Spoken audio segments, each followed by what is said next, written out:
BMG წარმოგიდგენთ. სამედიცინო სფეროში ბირთვული და რადიაციული მეთოდები დიაგნოსტიკა და მკურნალობა სულ უფრო პოპულარული ხდება. ამ მხრივ გამონაკლისს არც საქართველოს წარმოადგენს. როგორ ხდება სახელმწიფოს მიერ ბირთვული რადიაციული სფეროს კონტროლი? ამ თემაზე ვაპირებთ ცოტა ხანში სტუმრებთან ერთად საუბრის გაგრძელებას. იქამდე თათია ჩაფიჩაძის სიუჟეტი ვნახოთ, რომელიც ინგოროყვას საუნივერსიტეტო კლინიკას სტუმრობდა. ინგოროყვას საუნივერსიტეტო კლინიკა ქართულ სამედიცინო ბაზარზე უკვე 10 წელია ფუნქციონირებს და ის მომხმარებელს მულტიპროფილურ მომსახურებას თავაზობს. კლინიკა პირველი იყო ქვეყანაში, რომელმაც 2012 წელს ონკოდაავადებათა სრული დიაგნოსტიკისა და მკურნალობის პოზიტრონ-ემისიური ტომოგრაფია დანერგა. სწორედ პეციტი გამოკვლევების საშუალებით შესაძლებელია ონკოპაციენტთა ადრეული დიაგნოსტიკა და შესაბამისი მკურნალობის შერჩევა. სიმსივნურად აქტიურ უჯრედებში სპეციალური პრეპარატის რადიოიზოტოპების ჩართვა ორგანიზმში დაავადების გავრცელების ზუსტად დადგენის საშუალებას იძლევა. პეციტი კეთდება როგორც ქიმიოთერაპიის დასაწყისში, ასევე მკურნალობის შედეგების შეფასებისთვის. აღსანიშნავია, რომ ასეთი შესაძლებლობები არც ერთ სხვა რადიოლოგიურ კვლევას არ აქვს. აღნიშნული კვლევა ერთ-ერთი უახლესი სიტყვა ბირთვული მედიცინის დარგში. ეს კვლევა ძალიან მნიშვნელოვანია ონკოლოგიური დაავადებების დიაგნოსტირების თვალსაზრისით, რადგან ხდება მცირე ზომის სიმსივნების გამოვლენა, დიაგნოსტირება და მისი გავრცელება. ანუ ხდება ორი კვლევა თან შერწყმული ერთად, ესე მარტივად რო ვთქვათ. ხდება ანუ ფუნქციური გამოკვლევა და ერთდროულად ხდება ანატომიური შეფასება. ამ კვლევას ძალიან ბევრი უპირატესობა აქვს სხვა კვლევებთან მიმართებაში. ესეთი ერთ-ერთი ნიშანდობლივი თვისება აქვს, რომ ხდება მკურნალობის შემდგომი შედეგების შეფასება. ჩატარებული გამოკვლევების შედეგების მიხედვით კლინიკა პაციენტების მკურნალობას უახლესი თაობის კიბერდანისა და ნეირონავიგაციის საშუალებით აგრძელებს. ცენტრში ამბობენ, რომ მკურნალობა ნებისმიერი ლოკალიზაციის სიმსივნეზე ხდება. განკურნების მაჩვენებელი კი პირველი და მეორე სტადიის შემთხვევაში 90%-ზე მაღალია. ჩვენთან შესაძლებელია ყველა ასაკის პაციენტების მკურნალობა 2 წლიდან ზემოთ, ზედა ასაკი შეზღუდული არ არის და აღსანიშნავია, რომ ეს შესაძლებელია იყოს ნებისმიერი ლოკალიზაციის სიმსივნეზე.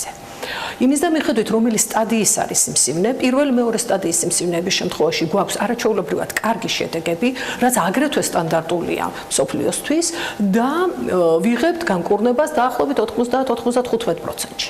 რაც შეეხება მესამე და მეოთხე ხარისხის სიმსივნეებს, სტადიას ვგულისხმობ, ამ შემთხვევაში ჩვენ უკვე მუშაობთ იმაზე, რომ სიცოცხლის ხანგრძლივობა გაიზარდოს. დაახლოებით 1000-1200 პაციენტი მკურნალობს წლის განმავლობაში ჩვენთან სხვადასხვა ლოკალიზაციისა. რა თქმა უნდა, აქ არის საქართველოს მოქალაქეები და ძალიან ბევრი პაციენტი ყავს ამიერკავკასიის მასშტაბით. კლინიკაში აცხადებენ, რომ მკურნალობის ხარისხი, ასევე პაციენტისა და ექიმების უსაფრთხოება და ფიზიკური დაცვა კონტროლდება როგორც ქვეყნის შიგნით არსებული ბირთვული და რადიაციული უსაფრთხოების სააგენტოს მიერ, ასევე ამ პროცესში ჩართულია ატომური ენერგიის საერთაშორისო სააგენტოც. სამედიცინო ცენტრის მიერ შესაბამისი ინფორმაციის გადაცემა ატომური ენერგიის საერთაშორისო სააგენტოსათვის წელიწადში ერთხელ ხდება. კლინიკაში ქართველ ექიმებთან ერთად მუშაობს უცხოელი პროფესორი, რომელიც 2004-2009 წლებში ატომური ენერგიის საერთაშორისო სააგენტოს თანამშრომელი იყო. ცენტრის აღჭურვილობა აქ მომუშავე ადამიანები და კიბოს მკურნალობის პოლიტიკა სრულად აკმაყოფილებს ევროპისა და ამერიკის შეერთებული შტატების სტანდარტებს. მოცემული სფეროს სწრაფ განვითარებასთან ერთად ჩვენ მოვახერხეთ, რომ ცენტრის ტექნიკური შესაძლებლობები დაგვეხვეწა, როგორც დიაგნოსტირების, ისე მკურნალობის ეტაპზე. გეტყვით, რომ ჩვენ ვართ პირველი და ერთადერთი ცენტრი მთელ ქვეყანაში, რომელიც იყენებს პეტ-სიტ ტომოგრაფიას კიბოს დიაგნოსტირებისთვის. იმ პროგრესს და ინოვაციურ მიდგომებს, რასაც ჩვენ ვაჩვენებთ, პროფესიონალი კადრების მეშვეობით ვაღწევთ. აგრეთვე ხშირად მასპინძლობთ კვალიფიციურ და გამოჩენილ პროფესორებს უცხოეთიდან, რათა გაგვიზიარონ ის გამოცდილება, რომელიც მათ აქვთ. ამ დროისთვის რადიოლოგიის დეპარტამენტში 4 რადიაციული ონკოლოგი, 7 სამედიცინო ფიზიკოსი და 10 რადიოთერაპიის ტექნიკოსი მუშაობს. მათი მუდმივი გადამზადება კი უცხოეთის საუკეთესო ინსტიტუტებში მიმდინარეობს. მოსახლეობის სხივურ დატვირთვაში უდიდესი წვლილი სწორედ სამედიცინო დასხივებას შეაქვს. ეს არის დასხივება, რომელსაც იღებს პაციენტი სამედიცინო დიაგნოსტიკის და მკურნალობის დროს. სამედიცინო კლინიკები, რომელიც ამ აპარატს გამოიყენებენ და სურთ თავის მხრივ რომ გამოიყენონ, უნდა ითანამშროლონ სააგენტოსთან და უნდა წარმოადგინონ ბირთვული და რადიაციული უსაფრთხოების შესახებ და ლიცენზიებისა და ნებართვების შესახებ საქართველოს კანონით განსაზღვრული დოკუმენტები. სამედიცინო დასხივების გამოყენება სხვადასხვა მეთოდით ხდება და ამ მეთოდებისათვის, როგორც უკვე აღნიშნეს, საჭირო არის კონკრეტული ნებართვები იმისთვის, რომ უსაფრთხოებაც იყოს დაცული და შესაბამისად შეესაბამებოდეს იმ ნორმებს, რომელიც დადგენილი არის. ვასილ გედევანიშვილს ბირთვული და რადიაციული უსაფრთხოების სააგენტოს უფროსს და ჟურნალ ორთქიფაინძის სამოქალაქო საბჭოს წარმომადგენელს პოლიტოლოგს მასპინძლობთ საქმიან დილაში კიდევ ერთხელ მოგესალმებით. მადლობა სტუმრობისათვის. ანუ გააკეთა შესავალი, თუმცა ეს იყო თემა, რომელთაც ძალიან დაინტერესებულია ჩვენი მაყურებელი და მსმენელი და სამწუხაროდ სატელევიზიო ფორმატებიდან გამომდინარე ის ბოლომდე ვერ გავშალეთ ჩვენი წინა შეხვედრისას და ამიტომ დიდი მადლობა რომ ხართ კვლავ ჩვენთან ერთად და გვექნება საშუალება ამ თემაზეც ვისაუბროთ. პირიქით ძალიან დიდი მადლობა თქვენ კიდევ ერთხელ მოგვეცა საშუალება ჩვენს მოსახლეობას გავაცნოთ ის საკითხები რომელიც მნიშვნელოვანია. როგორც უკვე აღნიშნეთ, პერიოდულად რაც ვითარდება ტექნოლოგიები, მათ შორის ჩანდაცვაში, კიდევ უფრო იზრდება რადიაციული დასხივების დოზები, ამ მიმართულებით და ჩვენი მთავარი მიზანია ამ დოზების ოპტიმიზაცია და ძირითადი პრინციპი ჩვენი მუშაობის და ჩვენი სააგენტოს გახოთ ის რომ მოხდეს ოპტიმიზაცია ამ დოზების. რამდენად საჭირო და სასარგებლო შეიძლება იყოს, იმდენად კიდევ უფრო დიდი რისკის შემცველი შეიძლება გახდეს ასეთი ტექნოლოგიების გამოყენება, მათ შორის ხშირ შემთხვევაში სიცოცხლის გადასარჩენა და როდესაც ისე დაავადებასთან გვაქვს საქმე, როგორც სიმსივნე არის. აი ამ შემთხვევაში დაახლოებით რა პროცედურებს გადიან სამედიცინო კლინიკები, რამდენად გვაქვს საქართველოში წდომა ასეთი მასშტაბის დანადგარებზე, როგორზეც ახლა ვსაუბრობდით, ნაწილობრივ და კიდევ უფრო სხვა შესაძლებლობებიც დარწმუნებული რომ არსებობს, რომელიც შეიძლება ერთ სიუჟეტში ვერც ჩაეტიოს და თქვენთან თანამშრომლობის შედეგად რა ინფორმაციას ფლობთ და რა ეტაპები აქვთ გასავლელი სამედიცინო კლინიკებს თუ მომავალში გეგმავენ რომ ასეთი ტიპის ტექნოლოგიები ქვეყანაში დანერგონ დამატებით. საკმაოდ განვითარებულია ჩვენ ქვეყანაში ბირთვული მედიცინა და სხვა მიმართულებები, საკმაოდ თანამედროვე აპარატურა დაიდგა ამ ბოლო პერიოდში და შესაბამისად ჩვენი სააგენტოს მუდმივად ცდილობს რომ აყვეს ამ პროცესს და შესაბამისად ერთი მხრივ ხელი შეუწყოს ამ პროცესს და მეორე მხრივ მოახდინოს რეგულირება და კონტროლი რათა არ მოხდეს როგორც თქვენ აღნიშნეთ იმ დადებით ტენდენციებთან უარყოფითი გავლენაც არ მოყვეს თქვა პაციენტების მიმართ, არ მოხდეს მათი დასხივება გაუსაბუთებელი და არ მოხდეს ასე ვთქვათ ის ეფექტობა დაიკარგოს. ანუ პრინციპი რა არის, რომ ერთი მხრივ აკონტროლებთ ხარისხს, როდესაც ჩატარდება გარკვეული პროცედურა, რომ ნამდვილად მიღწეული იქნა ის მიზანი და სწორად იქნა გამოყენებული საწვის დანადგარი და მეორე მხრივ არ მოხდა გაუთვალისწინებელი დამატებითი დაუსაბუთებელი დოზების მიღება როგორც მოქალაქეების მხრიდან, ასევე პერსონალის მხრიდან, იმიტომ რომ ჩვენ ორივე ზრუნავთ ასე ვთქვათ და როგორც უკვე აღნიშნეთ ყოველწლიურად პირველ რიგში მოკლედ ყველა შემთხვევაში ასეთი ტიპის საქმიანობა შეიძლება ლიცენზირება, მოგმართავენ და წარმოადგენენ ხარისხის დამადასტურებელ დოკუმენტაციას ჩვენთან, რამდენად ტექნიკა გამართულია და სწორად მუშაობს, რამდენად კვალიფიციური თანამშრომლები მუშაობენ და შემდგომ ხდება ლიცენზირება ჩვენს მიერ და ძალიან მნიშვნელოვანი შემდგომ პროცესი უკვე ამის მონიტორინგის რაც გამარჯვებს იმაში რომ ყოველწლიურად ეს ორგანიზება ვალდებულია წარმოადგენენ ანგარიში ჩვენთან რომელ ანგარიშში უნდა იყოს ასახული ხარისხის კონტროლი ამ აპარატურის და წლის განმავლობაში ვინ აკეთებს ამ შემოწმებას, ვინ არის ეს კომპანიები არიან, ვინც ეხმარებიან ასეთ კლინიკებს, რომ ზოგიერთი კლინიკა თავად აკეთებს ამ ხარისხის კონტროლს, თავის დანადგარების, ზოგიერთი ემსახურება კერძო კომპანიები. და ანუ და ასევე ამასთან ერთად ადგენენ დოზების მაჩვენებლებს. რამდენად მოხდა რადიაციული დასხივება ამა თუ იმ პაციენტის და ასევე პერსონალის. და ეს ხდება კვარტალური დოზების კვარტალური აღწერა სპეციალურ დოზიმეტრებით და ჩვენი სააგენტო უკვე ახდენს ამის მონიტორინგს. რამდენად ქვეყანაში იზრდება საერთო დასხივების დოზა, ანუ ძალიან ძნელია ინდივიდუალურად განსაზღვროთ ამა თუ იმ პირის თითოეული პროცედურის დასხივების შედეგად ამ დოზამ რაიმე ეფექტი მოახდინა თუ არა პრაქტიკულად შეუძლებელია. თუმცა შეიძლება რაღაც გარკვეული მალუზე გავლენაც ქონდეს, ამიტომ ჩვენი მიზანია რომ საერთო დოზა შემცირდეს ქვეყანაში. და როდესაც ჩვენ ასე ვთქვათ ამ მიმართულებით მუშაობთ, ვიცვლით მთლიანობაში თუ რა დოზებს ღებულობს მოსახლეობა ასე ვთქვათ. და ჩვენი ქვეყნები მიმართული საერთო დოზა შევამციროთ და რაც შეიძლება ნაკლები დასხივება მიიღოს მოსახლეობა ქვეყანაში. ამისათვის ერთის მხრივ ვაკეთებთ მონიტორინგს ინსპექტირების გზით, ვამოწმებთ ყოველწლიურად ამ ორგანიზაციებს და ვნახავთ როგორ პროგრამირებენ პროცედურებს, როგორ აღიცხავენ დოზას, ამდენად სწორად იყენებენ დოზიმეტრებს. ამ შემთხვევაში გიწევს თუ არა თანამშრომლობა ჯანდაცვის სამინისტროსთან იმისათვის რომ მჭიდრო თანამშრომლობა გვაქვს ჯანდაცვის სამინისტროსთან და ჯანდაცვის სამინისტრო სამედიცინო საქმიანობის ნებართვას მხოლოდ ჩვენი ლიცენზიის საფუძველზე იძლევა. თუ არ იქნება კომპანიას ჩვენი ლიცენზია, შესაბამისად ჯანდაცვის სამინისტრომ არ მიცემს საქმიანობის უფლებას ამ მიმართულებით. შენ ბაზარს და საქართველოს მასშტაბით რამდენად ბევრი კლინიკა იყენებს, რამდენი კლინიკა იყენებს თუ შეგვიძლია თქვა ჯამში დაახლოებით მაინც ასეთ აპარატურას, რომელიც ასეთი დონის შემოწმებას საჭიროებს. ჩვენი ინფორმაციით და ეს არის როგორც უკვე ვაჩვენეთ მაღალი ტექნოლოგიების სამედიცინო ცენტრი, ეს არის ავერსის კლინიკა, ეს არის მარდალეიშვილის ცენტრი, ეს არის ყოფილი ეს ონკოლოგიური, ეს უნივერსალური სამედიცინო ჰოსპიტალი, ისე ვქვია.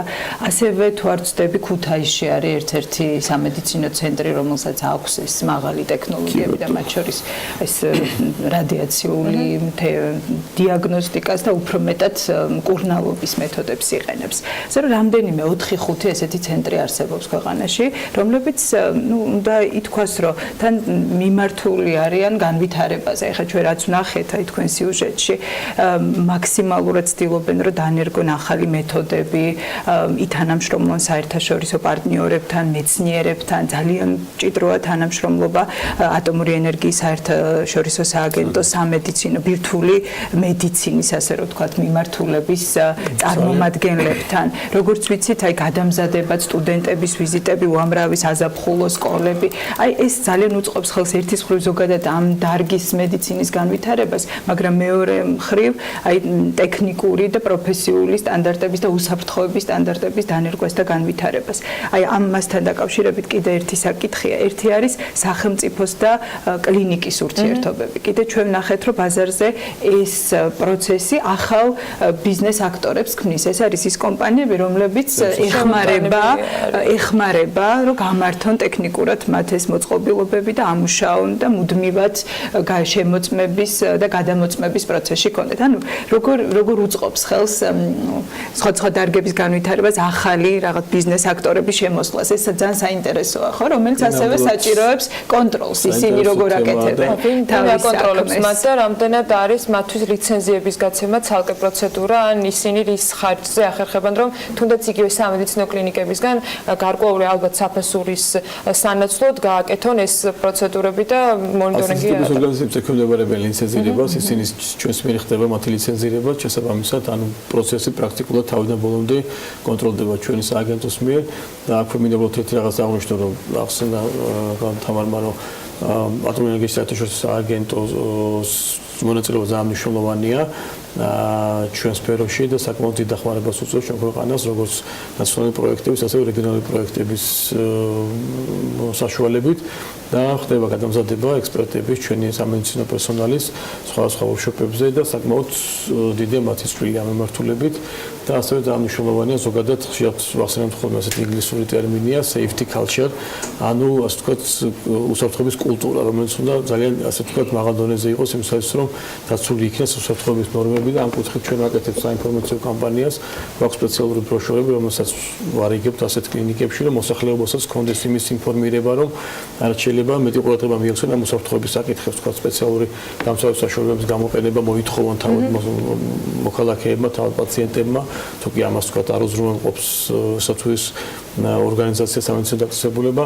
და ჩვენი მიზანია, რომ ანუ არა მარტო თქვა კონტროლის და ასე თქვა რაღაც ინსპექტირების, არამედ ასევე საინფორმაციო კუთხით ჩვენ წინა ეთერშიც ვისაუბრეთ საერთაშორისო კონტროლის მექანიზმებზე, რომელიც მათ შორის თქვენთან სააგენტოს თანამშრომლობით გარკვეულწილად რაღაცა ეტაპებს გულისხმობს და რაღაცა წინ გადადგმული ნაბიჯებიც აღნიშნეთ. ამ შემთხვევაში რა რეკომენდაციებია, რა ტიპის თანამშრომლობა არსებობს საერთაშორისო ორგანიზაციებთან, თქვენი და იგივე კლინიკების უშუალოდ თუნდაც, რომლებიც თქვენს გარეშე გარკვეულ რეკომენდაციებს ან ინფორმაციას მიიღებენ?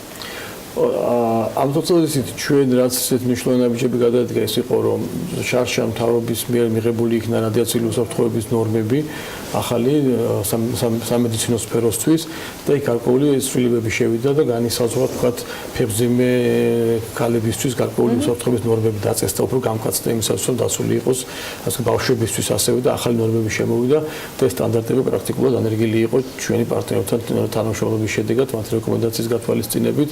ასევე დაწესდა ახალი მოთხოვნები დოზების აღრიცხვასთან დაკავშირებით, რომ მოხდეს სპეციალური დანადგარების გამოყენება, რომელიც უფრო ზუსტად აღრიცხავს ამ დოზებს. ანუ აქამდე უმრავლეს შემთხვევაში, სადაც შედარებით მოძველებული აპარატურა, იქ ხდება გარკვეული ფორმულების და გარკვეული გამოთვლების შედეგად დაცვა თუ რა დოზა მიიღო პაციენტმა. ანუ ახალი მოთხოვნების თანახმად, საკადრო მოთხოვნების თანახმად ეს უკვე დაპებს ეძახიან, იგას წოდებული, რომელიც ავტომატურად აღრიცხავს პროცედურის შემდგომ ამ დოზას. ანუ რაც პრაქტიკულად გვაძლევს ზუსტ მონაცემს თუ რა ეფექტური დოზა მიიღო ამა თუ იმ მოქალაქემ და შემდგომ საშუალებას გვაძლევს რომ თქვა ერთ და იგივე ადამიანს თუ სხვა კლინიკაში გაიგეთა პროცედურა რომ მოხდეს დაჯამება ამ საერთო დოზების რომ წლის განმავლობაში თუ რამდენად რა დოზა მიიღო დასხივების და რამდენად შეიძლება რომ შემდგომი პროცედურები და შემდგომი მკურნალობა გააგრძელოს ეს უკვე შემდგომ უკვე ექიმების გადასაწყვეტია ბოლო წლების სტატისტიკა თუ გვაქვს აი რამდენად მზარდი არის ეს ჯამური დასხივების მაჩვენებელი საქართველოში სამწუხაროდ სულ რაღაც 2 წელი რაც დავიწყეთ ამ დოზების აღრიცხვა იმიტომ რომ საკმაოდ რთული იყო აქამდე ხდებოდა ფურცელზე ბევრი რაღაცა და შესაბამისად ამ მონაცემების შეგროვება თან რაღაც პერიოდულად კვარტალურად შემდგომ ამის ანალიზი საკმაოდ სრულად იყო დაკავშირებული ჩვენ შარშან და წინ დავნერგეთ ელექტრონული მომსახურება და უკვე ხდება ჩვენთან ონლაინ ამ ინფორმაციის წარმოდგენა რამაც საშუალება მოგვცა რომ ანალიზი გავაკეთოთ ამ ინფორმაციის შესაბამისად ბოლო 2 წლის მონაცემების თანახმად პრაქტიკულად იდენტურია მონაცემები ანუ ვერ ვიტყვით რომ ძალიან მაღალია თუმცა ევროპის ქვეყანაში გაცილებით დაბალია ეს ზოგადი დოზები ასე ბოლო ორი კითხვა მაქვს ერთი შორენასთან რამდენად რჩება რისკები იმის რომ რაიმე ფორმით იყოს დარღვეული სტანდარტები რომელიც აღიარებულია რომელიც თავის მხრივ შესაბამისობაში საერთაშორისო რეკომენდაციებთან რაიმე ფორმით რომელიმე კლინიკის მიერ წელიწადში ერთხელ შემოწმება რეალურად საკმაოდ დიდ დროს გვაძლევს იმისათვის რომ რაიმე გადაცდომას კონდეს აქ პირველ რიგში მათ უნდა აი სტანდარტის უზრუნველყოფას ახდენს პირველ რიგში აი ამ ორგანიზაციების კლინიკების ძალიან კარგად გათვითცნობიერება რასთან აქვს საქმე და რა მნიშვნელოვანია რასაც აკეთებენ. ვფიქრობ რომ რაღაც ეს სტანდარტი ნელ-ნელა შემოდის და საერთაშორისო თანამშრომლობა ამის საშუალებას იძლევა. ანუ ის პროფესიონალები რომლებიც მუშაობენ და ისინი არ არიან მხოლოდ ექიმები, სხვა შორის ისინი არიან ბირთვული ფიზიკის სპეციალისტები, სხვადასხვა პროფესიის ადამიანები ემსახურებიან ზოგადად ამ კლინიკებში ამ პროცესს. ანუ მათი ცნობიერება რამდენად მაღალია, რომ ის რასაც აკეთებენ არის ძალიან მნიშვნელოვანი და პირდაპირ შეხება აქვს ადამიანების ფიზიკურ რამდენად გვაქვს ამ მხრივ სიმშვიდის. აი ახლა გეტყვით, მეორე საკითხი, ერთი თვითონ აი როგორც თქვით კომპეტენცია და მათი გათვითცნობიერებულობა. მეორე საზოგადოების გათვითცნობიერებულობა. ბუნებრივია თუ შენ არ იცი ინფორმაცია არ აქვს რა ტიპის მკურნალობას იღებ, ხო? თუ არ იცი რა უნდა მოითხოვო, ან არ გაძლევენ ამ ინფორმაციას, რომ უნდა იცოდე რომ უნდა მოითხოვო ეს ინფორმაცია. ბუნებრივია, აი ამ სიტუაციაში არის შანსი იმისი, რომ სტანდარტი დაირღვეს და ჩვენი შედეგი ვერ მივიღოთ როგორც კონტროლის, მართვის, ასევე მკურნალობის შედეგის თვალსაზრისით. ასე რომ აი ეს ურთიერთობები ძალიან მნიშვნელოვანია. საზოგადოების ჩართულობა, გათვითცნობიერებულობა, აი რაც ბატონმა ვასილმა თქვა, ეს მნიშვნელოვანია, აი ეს პლაკატები, პოსტერები, რომლებიც თქვა ამ კლინიკებში გაკრულია, რაღაცა თაროებზე დადებული სხვადასხვა ინფორმაცია. ჩვენ არ აგვაქვს ეს კულტურა სხვათა შორის. იცით საქართველოში არ აგვაქვს. ჩვენ გონია რომ რაღაცები რო არის გამოფენილი, ის არ უნდა წაიკითხო. არა და აი ეს ძალიან მნიშვნელოვანია, რომ ყველაფერს ვაქცევდეთ ყურადღებას. ეს არის ის ელემენტარული ნორმები, რომლებიც უნდა დაიცვას როგორც კლინიკების წარმომადგენლებმა, ისე საზოგადოებამ თითოეულმა ადამიანმა, რომელიც მომსახურებას იღებს. ძალიან მოკლე კითხვა მაქვს, მოკლე პასუხისმგებლობები იყო თუ არა დარღვევების ფაქტები და რა პერიოდი გაქვთ ამ დროისათვის აღრიცხული და გამოვლენილი. ჩემი კითხვა ბატონს მდგომარეობს დარღვევის შემთხვევაში რა სანქციებია და რა უფლებები არის სახელმწიფოს მხრიდან როგორც შესაძლებლობა სამწუხაროდ ვლინდება დარღვევები შესაბამისად ითვალისწინებს ჯარიმას ადმინისტრაციულ სამართალთა კოდექსის შესაბამისად და შემდგომ ჩვენ ვაძლევთ ასე ვთქვათ რეკომენდაციას რომ გამოასწოროს თუ სტახმენ გვაქვს საკმაოდ მძიმე დარღვევასთან ამ შემთხვევაში ჩვენ შეგვიძლია რომ შევაჩეროთ საქმიანობა მანამ არ მოხდება ამის აღმოფხვრა პრობლემების მანამდე არ ახორციელებს ესა თუ ამ თუ საქმიანობას თუ რაღაც ისეთი ტიპის დარღვევა რომელიც თქვათ არ არის მძიმე მაშინ ჯარიმის შედეგად ვთითებთ რომ კი ფიქსირდება ასეთი შემთხვევები წლის განმავლობაში ჩვენ ახლა ძალიან ბევრი სპექტრებას ვაკეთებ და გვაქვს ეს შემთხვევასაც ხდება ვთქვათ მიგისურვებთ რომ რაც შეიძლება ნაკლებად შემთხვევა დაფიქსირდეს ყველას უსურვებ რომ რაც შეიძლება ნაკლებად დაჭირებოდეთ მსგავსი პროცედურების გამოყენა ჯანმრთელობას უსურვებ რა თქმა უნდა ყველას მადლობა საინტერესო საუბრისათვის და იმედია რომ ეს ინფორმაციაც იქნება ერთი კომპონენტი იმისა რომ ყველა საჭირო რეალურად ინსტრუქცია მიიღონ მომხმარებლებმა და შესაბამისად იმ კლინიკებმა თუ იქ დასაქმებულ ადამიანებმა ვინც ამ პროცედურებს იყენებს ვასილ გედევანიშვილს ბირთვული და რადიაციული უსაფრთხოების სააგენტოს უფროსთა შორენა ლორთქიფაინძეს სამოქალაქო საბჭოს წარმოადგენს პოლიტოლოგს მასპინძლობდით საქმიან დილაში